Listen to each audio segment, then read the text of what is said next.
এই 3 মিনিটের জন্য কত গাড়ি, কত বাড়ি, কত ব্যবসা, কত বাণিজ্য, কত ক্ষেত, কত খামার, কত রূপ, কত সৌন্দর্য, কত কিছু যার শেষ নাই। ঠিক কিনা বলেন? সম্মানিত হাজিরিন, একটা বার চিন্তা করে দেখেন, অনন্তকাল হচ্ছে আখিরাতের দুনিয়া, আখিরাতের জগৎ, অনন্তকাল হচ্ছে পরকালের জগৎ, যেই জগতের শুরু আছে শেষ নাই, যার শুরু আছে শেষ নেই। মাত্র 3 মিনিট, যদি 100 বছর জীবিত থাকেন, এই দুনিয়া মাত্র 3 মিনিটের দুনিয়া আপনার জন্য। এই 3 মিনিটের জন্য আপনি কত কি করছেন, কত কি আমি করছি, একবার চিন্তা করে দেখেন। ভাবার দরকার আছে না নাই বলেন তো? আমার কলিজার টুকরা মুসল্লি বৃন্দ বলেন, ভাবার দরকার আছে না নাই? আমাদের বাংলাদেশে যুবক ভাইরা উত্তর দিবেন, বাংলাদেশে এখন পর্যন্ত মোটর সাইকেল, মোটর বাইক কত সিসির এসেছে জানা আছে? 350 নাকি বলেন তো? আমার জানা মতে 350 সিসির গাড়ি বাংলাদেশে এসেছে। গাড়িটার নাম আমার এই মুহূর্তে স্মরণে আসছে না, যাই হোক 350 সিসির গাড়ি এসেছে, যেটা এখন বাংলাদেশে অবস্থান করছে, যেটা বাংলাদেশের রোডের জন্য কোনো মতেই চলবে না। এই বাংলাদেশের রোডের জন্য একবারে অ্যালাউ না, তারপরও কোম্পানি ছেড়ে দিয়েছে। এটা ছেড়ে দেওয়া মানে দুর্ঘটনার কারণ, ঠিক কিনা বলেন? এটা কোনো মতেই চলবে না। যদি এটা লন্ডন, ইউরোপ, আমেরিকা ভালো ভালো রোড হতো তাহলে সেটা ভিন্ন বিষয় ছিল। কিয়ামতের তুলনায় 1,86,000 মাইলে গতিতে আমরা যে মরণের দিকে যাচ্ছি, এটা খেয়ালই নেই। সবাই কেমন আছেন? আবারও বলি তো আলহামদুলিল্লাহ, আবারও বলি আলহামদুলিল্লাহ। ভালো রেখেছেন কে? মহান রবের শুকরিয়া জ্ঞাপন করলাম। তারপর দরুদ পেশ করছে বিশ্ব নবীর প্রতি, যার সৃষ্টির খবর হযরতে আদম আলাইহিস সালাম জানতেন। সুবহানাল্লাহ বলেন। আদম আলাইহিস সালাম সৃষ্টির থেকে বিশ্বনবী সাল্লাল্লাহু আলাইহি সাল্লামের সৃষ্টির দূরত্ব অনেক ব্যবধান। আদম আলাইহিস সালাম যখন হাওয়া আলাইহিস সালামকে স্পর্শ করতে যাবেন, তখন আল্লাহ বললেন, একটু থামো, তোমাদের দুইজনের বিবাহ দিই। তো বিবাহের মহারানা কি হবে? আদম আলাইহিস সালাম বললেন, আমি তো জানি না। আল্লাহ বললেন 10 বার আখেরে পয়গম্বর বিশ্বনবী মুহাম্মদুর রাসূলুল্লাহ সাল্লাল্লাহু আলাইহি সাল্লামের উপরে দুরূদ পেশ করো, এটাই তোমার মোহরানা। জোরে বলেন সুবহানাল্লাহ। এই কথাটা আমি সেদিন বলতে গিয়ে স্মরণে আসছিল না। তাহলে আদম আলাইহিস সালাম পর্যন্ত বিশ্বনবীর খবর রাখতেন। কত শত হাজার হাজার বছর পরে বিশ্বনবী সাল্লাল্লাহু আলাইহি ওয়াসাল্লাম এসেছেন, তার খবরও আদম আলাইহিস সালামকে জানিয়ে দেওয়া হয়েছে। সেই নবীর উম্মত আমরা, আবারও বলি সুবহানাল্লাহ। সেই নবীর উপরে আমরা দুরূদ পেশ করছি। সংক্ষিপ্ত পরিসরে বলি আল্লাহুম্মা সাল্লি আলাইহি আল্লাহুম্মা বারিক আলাইহি। আবারও বলি সাল্লাল্লাহু আলাইহি ওয়াসাল্লাম। যুগে যুগে কালে কালে যত নবী রাসূল এবং সত্য ন্যায়ের পথে লড়তে গিয়ে যারা জীবন দিয়েছেন, আল্লাহ সুবহানাহু ওয়া তাআলা তাদেরকে যেন, তাদের রক্ত যেন, তাদের জীবন দেওয়াটা যেন শহীদের মর্যাদায় কবুল করেন। আমরা সবাই বলি আল্লাহুম্মা আমিন। সম্মানিত হাজিরিন, আমি আপনাদের সম্মুখে সূরা আসরের 2টা আয়াত তেলাওয়াত করেছি। যদি হয়তো বলবেন, হুজুর কোরআনের এত আয়াত, এত সূরা থাকতে সূরা আসর আপনার পছন্দ হলো? সবচেয়ে দামি জিনিসের ভিতরে কি বলেন তো? সোনা। তার চাইতে দামি জিনিস আছে? বলেন। সময়। আচ্ছা, কেউ বলেছেন হীরা। আচ্ছা, হীরার দাম যদি সোনার চাইতে বেশি হয়, কোরআনুল কারীমের ভিতরে যতগুলো সূরা আছে, সূরা ফাতিহার গুরুত্ব, ফজিলত, মর্যাদা অনেক বেশি, সেটা তাফসীর অনেক এসেছে। কিন্তু সূরা আসরের গুরুত্ব এবং ফজিলত এত বেশি, যদি কোনো ব্যক্তি প্রতিদিন প্রতিক্ষণ 24টা ঘন্টার ভিতরে একবার হলেও যদি আলোচনা করে, তবু এর গুরুত্ব বর্ণনা করে শেষ করা যাবে না। বলেন সুবহানাল্লাহ। আমি আমার জীবনে এখানে আসার পরে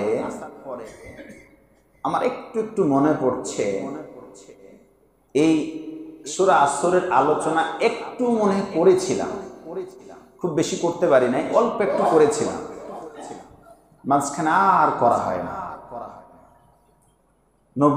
নবীর সাহাবী, বিশ্বনবী সাল্লাল্লাহু আলাইহি সাল্লামের সাহাবীগণ, আমরা যখন হাদিসে এসেছে, যদি কোনো ব্যক্তি একটা গাছের এক পাশে দেখা হলে বলবে আসসালামু আলাইকুম, ভাই কেমন আছেন, কিংবা বাবাজান কেমন আছেন, দেখা হলো সালাম দিবে।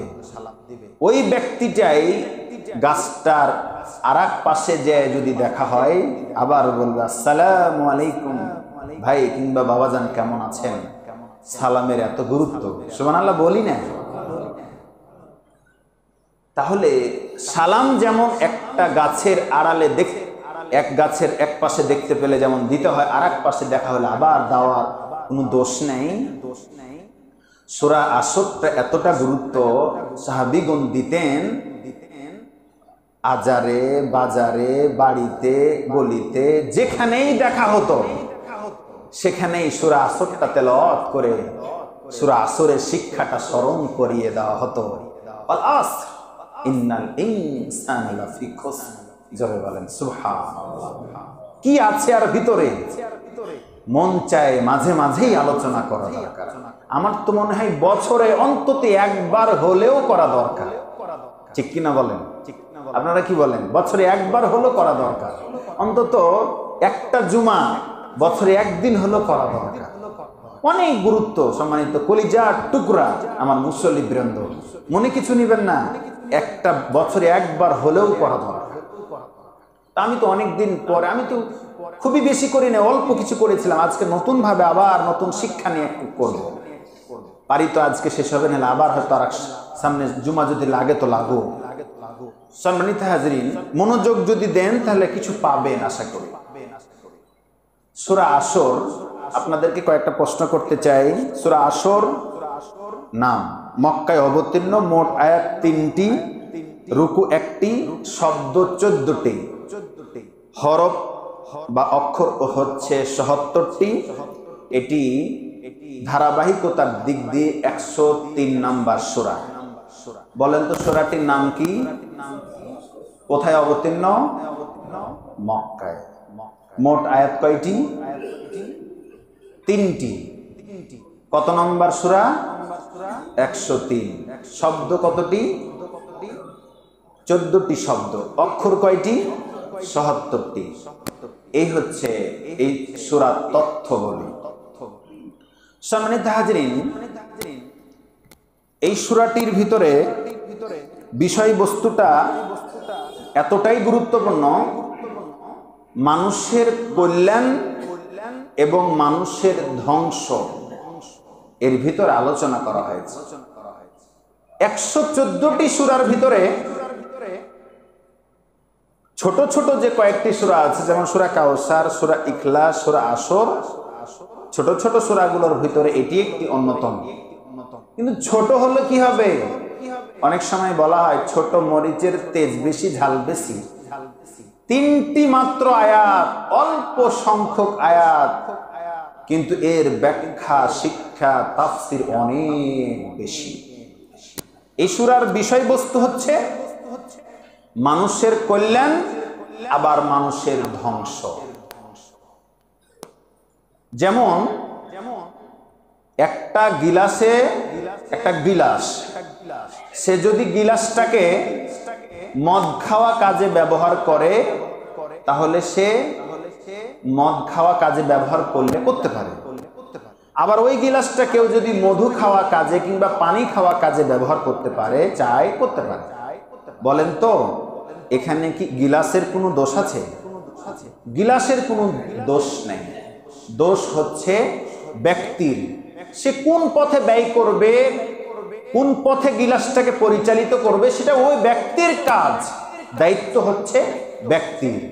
গিলাসের যেমন কোনো দোষ নেই, ঠিক তেমনি সূরা আসরের শিক্ষা হচ্ছে, বিষয়বস্তু হচ্ছে, ব্যক্তি যদি মনে করে আমি সূরা আসরকে দিয়ে আখেরাত দুনিয়ার কল্যাণ চাই, তাহলে পারে দুনিয়া ও আখেরাতের দুটাই আল্লাহ পাক তাকে দিয়ে দিবেন। সূরা আসরের বিষয়বস্তু এটাই। আর যদি মনে করে না আমি এই সূরা আসরের শিক্ষা থেকে কিছু নিতে চাই না, তাহলে এই সূরা আসরটাই তার জন্য ধ্বংস ডেকে আনবে। সম্মানিত হাজরিন, সূরা আসরের গুরুত্ব কত সেটা তো বললাম। ইমাম সাফি রাহমাহুল্লাহ বলেন, লাউ তাদাব্বারান নাসু হাযিহি সূরাতা লাওয়াসিআতুহুম, জোরে বলেন আল্লাহু আকবার।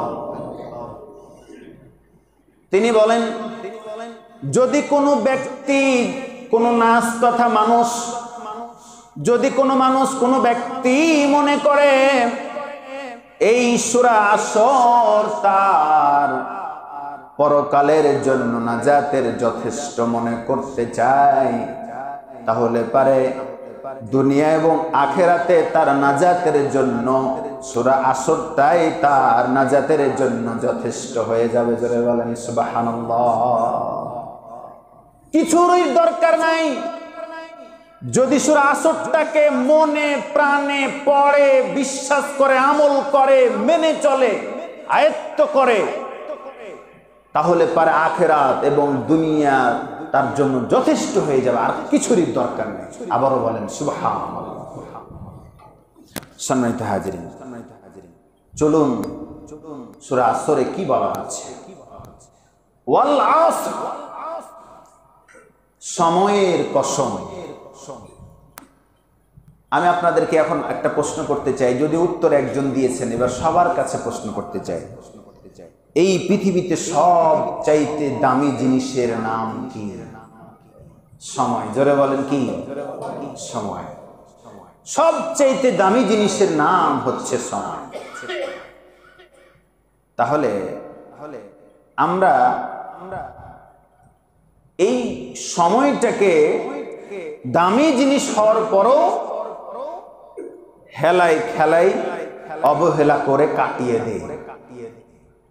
সে বলে আমি আপনাদেরকে নিষেধ করছি না যে আপনারা আজারে বাজারে যাবেন না, প্রয়োজন হলে যেতে হবে, কিন্তু অল্প সময় কাজ সেরেই চলে আসতে হবে, অথবা মুখে আল্লাহর জিকির তাসবিহ আপনার থাকতে হবে। সবচেয়ে দামি জিনিসের নাম হচ্ছে সময়। সেই সময়ের কসম আল্লাহ খাচ্ছেন, ওয়াল আসর, সময়ের কসম। এই আসর দিয়ে সময়কে বোঝানো হয়েছে, যুগের কসম বোঝানো হয়েছে, মহাকালের কথা বলা হয়েছে। কোন কোন মুফাসসিরগণ বলেছেন এটা স্পেশালি আসরের নামাজের কথা বলা হয়েছে। যাই হোক, ওয়াল আসর মানে সময়ের কসম। সময়ের কসম আল্লাহ কেন খেলেন? কোন জিনিস যদি বেশি গুরুত্বপূর্ণ হয় তখন আমরা কসম কাটি না? কোন জিনিস যখন বেশি সত্য হয় তখন আমরা কসম কেটে বলি আল্লাহর কসম, সত্যি বলছি ভাই, আল্লাহর কসম, এরকম বলি না? আল্লাহ ছাড়া অন্য কারো কসম কাটা জায়েজ নেই। এটা ভালো করে খেয়াল রাখতে হবে। আপনি যার কসম কাটবেন সেটা কাটতে পারেন, তবে আল্লাহ ছাড়া অন্য কারো নামে কসম কাটা যাবে না। মায়ের কসম, দাদার কসম, দাদির কসম, বাপের কসম, চোখের কসম, নাকের কসম, মাথার কসম ইত্যাদি কসম খাওয়া যাবে না।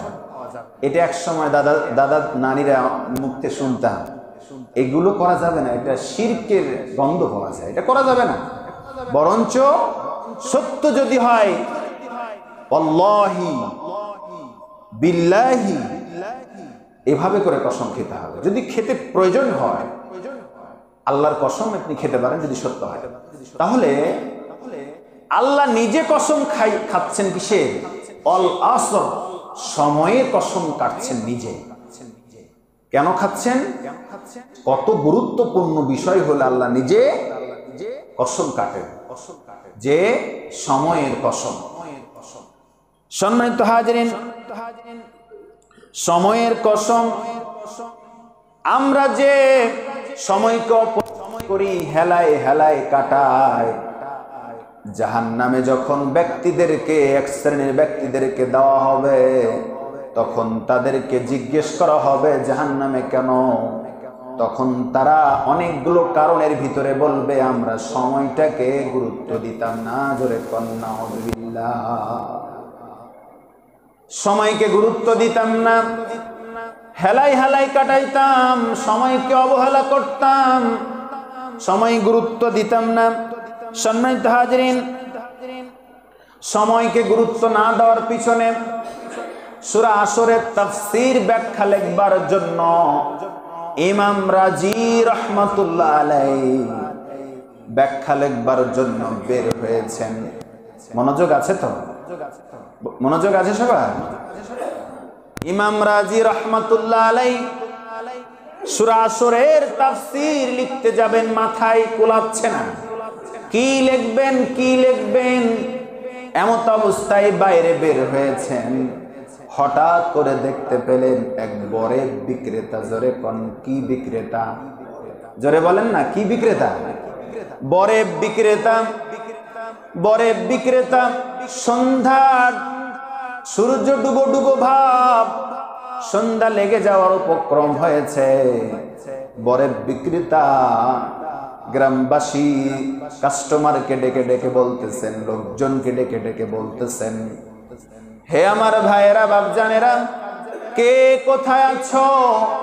আমার বরেবগুলো দ্রুত ক্রয় করো, আমার পুঁজিটা নষ্ট হয়ে যাচ্ছে, সন্ধ্যা লেগে যাচ্ছে, আমার বরেবগুলো গলে গলে যাচ্ছে, সুতরাং আমার লস হয়ে যাবে, বেশি লাভ করব না, লাভ তো দূরে থাক, আমার পুঁজিটা কোন রকম উঠলেই আমি খুশি হয়ে যাব। এই মনে করে তিনি বরেবগুলো বিক্রি করতে চাচ্ছেন, কেনা দামেই দিতে চাচ্ছেন। হযরতে ইমাম রাজি রাহমাতুল্লাহ আলাইহি বললেন, আমি রাস্তা দিয়ে যাচ্ছিলাম, বরেব বিক্রেতার এই কাকুতি মিনতি দেখে আমি থমকে দাঁড়িয়ে গেলাম, তার এই কাকুতি মিনতি শুনতে লাগলাম। ও ভাইয়েরা বাপজানেরা, কে কোথায় আছো? আমার বরেবগুলো ক্রয় করো, আমার বরেবগুলো ক্ষয় হয়ে যাচ্ছে, গলে যাচ্ছে, নষ্ট হয়ে যাচ্ছে, লস হয়ে যাবে, লস হয়ে যাবে। এই বলে তিনি কাকুতি মিনতি করতেছিলেন। হঠাৎ করে ইমাম রাজি বলেন, আমি একটু আগেই চিন্তা করছিলাম সূরা আসরের তাফসীর লিখবার জন্য, আমি কিছুটা তাফসীর এখান থেকেই পেয়ে গেলাম। একটা ব্যক্তি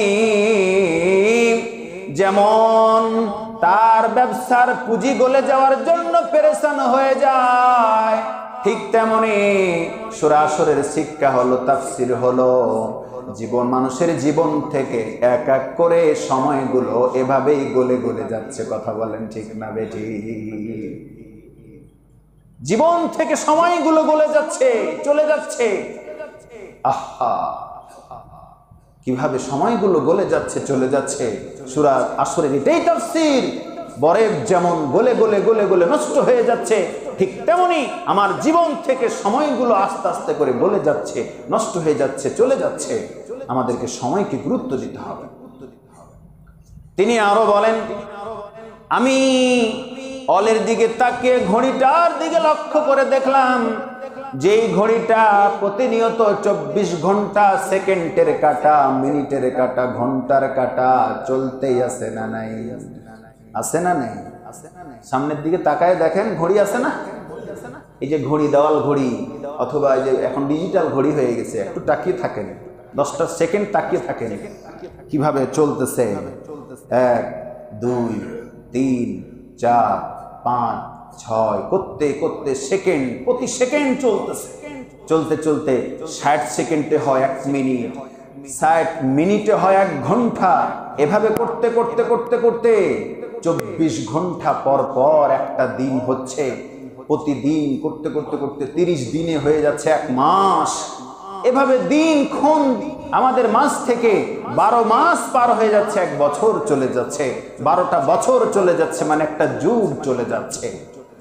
সম্মানিত হাজিরিন, চলুন আশ্চর্য হবেন কোথায় আমরা বাস করছি, কিভাবে বাস করছি। সূরা আসরের ভিতরে কি আল্লাহ তাআলা আমাদের জন্য রেখেছেন। ঘড়ি যেমন আমাদের মাঝে কিট কিট কিট কিট করে সময় চলে যাচ্ছে, ঠিক আমাদের জীবন থেকে আমাদের আয়ুগুলো, বয়সগুলো আমাদের মাঝ থেকে ভাবেই চলে যাচ্ছে। কথা বলেন ঠিক না বেঠিক? এবার চলেন একটা আপনাদেরকে তথ্য দিই, কিয়ামত হবে কিনা এই বিশ্বাস আমাদের আছে? যদি বিশ্বাস না থাকে আমরা কেউ মুমিন হতে পারবো না। বিশ্বাস করি না এমন কেউ থাকলে হাত তুলি। কেউ নাই, আলহামদুলিল্লাহ বলি।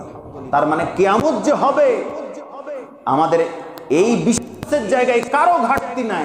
বলেন আলহামদুলিল্লাহ। কিয়ামত হবেই হবে। কেমন কিয়ামত হবে? কিয়ামতের দিনটা কিরকম হবে? 50,000 বছর যত বড় লম্বা আজকের দিনগুলো, ঠিক তেমনি কিয়ামতের একটা দিনই হবে তত বড় লম্বা। জোরে বলেন সুবহানাল্লাহ। আমরা যেরকম দিন গণনা করছি, আজকে অক্টোবর 25 সালে 2025 সালের অক্টোবর মাসের 31শে অক্টোবর। কথা বলেন ঠিক না বেঠিক? এভাবে করতে করতে করতে করতে দুনিয়া সৃষ্টির পরে আমরা এতদিনে অবস্থান করছি। আরো কতদিন আল্লাহ রাখবে কিয়ামতের আগে আল্লাহু আলাম, আল্লাহ পাক ভালো জানেন। দুনিয়ার এই দিনগুলোকে হিসাব নিকাশ করে গণতে গণতে যদি লাগেন 50,000 বছর যত বড় লম্বা হবে, কিয়ামতের দিন একটা দিনই হবে তত লম্বা। সুবহানাল্লাহ। সম্মানিত হাজিরিন, ওই কিয়ামতের তুলনায় আপনি যদি এই দুনিয়াতে 30 বছর জীবন লাভ করি, অর্থাৎ 30 বছর জীবিত থাকি, তাহলে পারে মাত্র 1 মিনিট দুনিয়াতে বেঁচে ছিলাম। জোরে বলেন সুবহানাল্লাহ। সূরা আসরের তাফসীরে এসেছে কিয়ামতের তুলনায় এই দুনিয়াতে কেউ যদি 30 বছর বেঁচে থাকে, কিয়ামতের তুলনায় মাত্র 1 মিনিট সে দুনিয়াতে বেঁচে ছিল। যদি কেউ 60 বছর বেঁচে থাকে এই দুনিয়াতে, কিয়ামতের তুলনায় মাত্র 2 মিনিট বেঁচে ছিল। যদি কেউ 90 বছর বেঁচে থাকে দুনিয়ায় হায়াত পায়, কিয়ামতের সেই 50,000 বছরের যে লম্বা দিন হবে, সেই দিনকে হিসাব নিকাশ করে দেখা গেছে যে মাত্র 3 মিনিট সে দুনিয়ার জীবনে ছিল। সুবহানাল্লাহ বলতে ইচ্ছা করে না? আচ্ছা, আমাদের মাঝে 90 বছরের মতো মানুষ এখানে কতজন থাকতে পারে? 10 জন, 20 জন, ধরে নিলাম 20 জন আছে। যেহেতু এটা জুমার খুতবা মসজিদ, আমরা আইডিয়া করে ধরে নিলাম যে এখানে 20 জন ব্যক্তি আছে যাদের বয়স 90 থেকে 100 বছর। তার মানে কিয়ামতের সেই ভয়াবহ দিনগুলো হিসাব করলে দেখা যাবে মাত্র 3 মিনিট এ দুনিয়ায় বেঁচে ছিল। এই 3 মিনিটের জন্য, এই 3 মিনিটের জন্য কত গাড়ি, কত বাড়ি, কত ব্যবসা, কত বাণিজ্য, কত ক্ষেত, কত খামার, কত রূপ, কত সৌন্দর্য, কত কিছু যার শেষ নাই। ঠিক কিনা বলেন? সম্মানিত হাজিরিন, একটা বার চিন্তা করে দেখেন, অনন্তকাল হচ্ছে আখিরাতের জগৎ, অনন্তকাল হচ্ছে পরকালের জগৎ, যেই জগতের শুরু আছে শেষ নাই। সম্মানিত হাজিরিন, বঙ্গোপসাগর কখনো যদি কেউ দেখে থাকেন, কখনো কেউ যদি দেখে থাকেন, দেখবেন হয়তোবা আমার যাওয়ার একটু সুযোগ হয়েছিল। কক্সবাজার থেকে স্পিড বোর্ডে মাত্র 5টা মিনিট বললাম যে একটু গভীর দিকে যাওয়া যায় কিনা। ওরা বলল আপনি বললে তো হবে না, আমাদের যতটুকু সরকারি পারমিশন আছে ততটুকু আমরা যাব। আমরা বললাম আপনাদের যতটুকু পারমিশন আছে ততটুকু চলেন। ওভাবে করে ওরা স্পিড বোর্ডে আমাদেরকে নিয়ে গেল।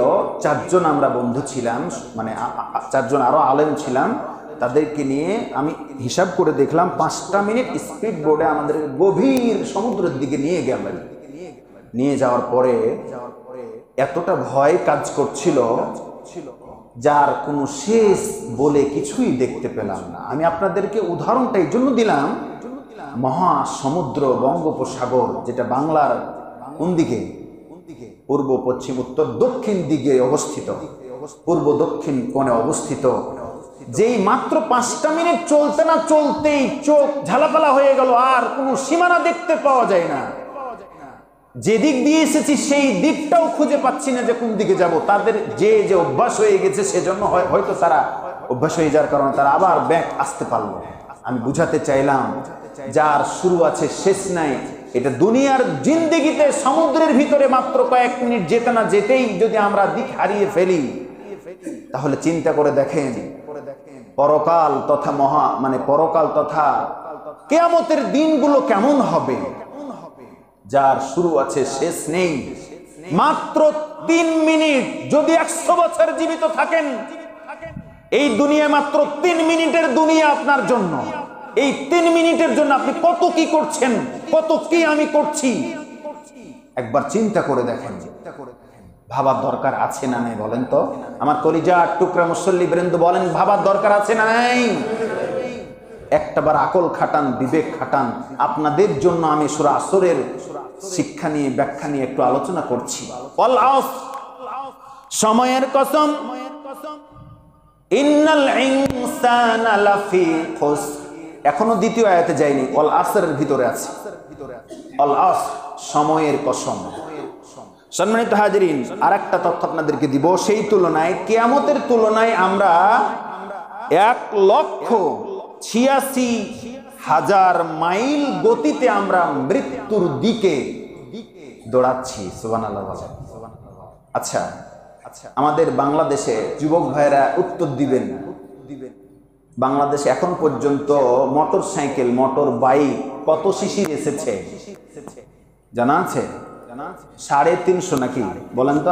আমার জানা মতে 350 সিসির গাড়ি বাংলাদেশে এসেছে। গাড়িটার নাম আমার এই মুহূর্তে স্মরণে আসছে না। যাই হোক, 350 সিসির গাড়ি এসেছে, যেটা এখন বাংলাদেশে অবস্থান করছে, যেটা বাংলাদেশের রোডের জন্য কোনো মতেই চলবে না। এই বাংলাদেশের রোডের জন্য একবারে অ্যালাউ না। তারপরও কোম্পানি ছেড়ে দিয়েছে। এটা ছেড়ে দেওয়া মানে দুর্ঘটনার কারণ, ঠিক কিনা বলেন? এটা কোনো মতেই চলবে না। যদি এটা লন্ডন, ইউরোপ, আমেরিকা ভালো ভালো রোড হতো তাহলে সেটা ভিন্ন বিষয় ছিল। যাক, আমি যেটা বুঝাতে চাচ্ছি, এই ভাঙাচোরা রাস্তাতেও যদি 350 সিসির গাড়ি দেওয়া হয়, তার মানে এত গতিতে গাড়িটা চলবে। সাধারণত আমাদের যে গাড়িগুলো হয় 100, 110, 125, 150, 160 এরকম গাড়িগুলো আমরা সচরাচর দেখতে পাই, ব্যবহার করি। কিন্তু কিয়ামতের তুলনায় আমরা 1,86,000 মাইল গতিতে মৃত্যুর দিকে আমরা পাড়ি দিচ্ছি। অথচ আমাদের ব্রেনে, বুদ্ধিতে, আমাদের আকলে, আমাদের চিন্তা চেতনায় এটা নাই, মনেই নাই। খাও দাও, ফুর্তি করো, আনন্দ করো, আর মিটিং মিছিল এই সেই কি কিনা নিয়ে ব্যস্ত। একটা বার মনে নাই কিয়ামতের তুলনায় 1,86,000 মাইলে গতিতে আমরা যে মরণের দিকে যাচ্ছি এটা খেয়ালই নেই। আল্লাহ আমাদেরকে বুঝার তৌফিক দান করুন। ওয়াল আসর, সময়ের কসম। আগামী দিন আলোচনা হবে ইন্নাল ইনসানা লাফি খুসর ইল্লাল্লাযিনা আমানু ওয়া আমিলুস সালিহাতি ওয়া তাওয়াসসাউ বিল হক ওয়া তাওয়াসসাউ বিস সবর। সে পর্যন্ত আমরা সবাই, যেহেতু আমরা এখানে সবাই স্থানীয়, সেহেতু আমরা সবাই সময়ের আগে আসব, গুরুত্বপূর্ণ আলোচনাগুলো শুনে আমরা আমাদের জীবনকে পরিবর্তন করার চেষ্টা করব। আল্লাহ সুবহানাহু ওয়া তাআলা আমাদের সবাইকে বুঝার, আমল করার তৌফিক দান করুন, আমিন। আমি আপনাদেরকে সবাইকে উদাত্ত আহ্বান জানাবো, সূরা আসরটা বেশি বেশি আমরা তেলাওয়াত করি, বেশি বেশি আমরা এর অর্থ পড়ি, বেশি বেশি এর একটু তাফসীর পড়ার চেষ্টা করি। শুধু আমি না, আমাদের পরিবারের সদস্যদেরকে একটু শিক্ষা নিতে বলি, একটু অনুধাবন করার চেষ্টা করতে বলি। সূরা আসরটা সাহাবীগণ যেখানে যেতেন, যার সাথে দেখা হতেন, তখনই তাদেরকে স্মরণ করিয়ে দিতেন, বলে দিতেন। সালাম যেমন প্রচলিত কথা, দেখা হলেই সালাম দিতেন, সূরা আসরটাও সাহাবীরা একজন আরেকজনের সাথে দেখা হলে সূরা আসরটা বলে বলে দুনিয়ার কথা, আখিরাতের কথাটা স্মরণ করে দিতেন, দুনিয়ার প্রতি সতর্ক করে দিতেন। সুতরাং আসুন আমার কলিজার টুকরা মুসল্লিবৃন্দ, আমরা যেন সূরা আসরের শিক্ষা নিয়ে প্রত্যেকটা ধাপে ধাপে আমরা চলতে পারি। আল্লাহ যেন তৌফিক দান করেন। আমরা সবাই বলি আল্লাহুম্মা আমিন।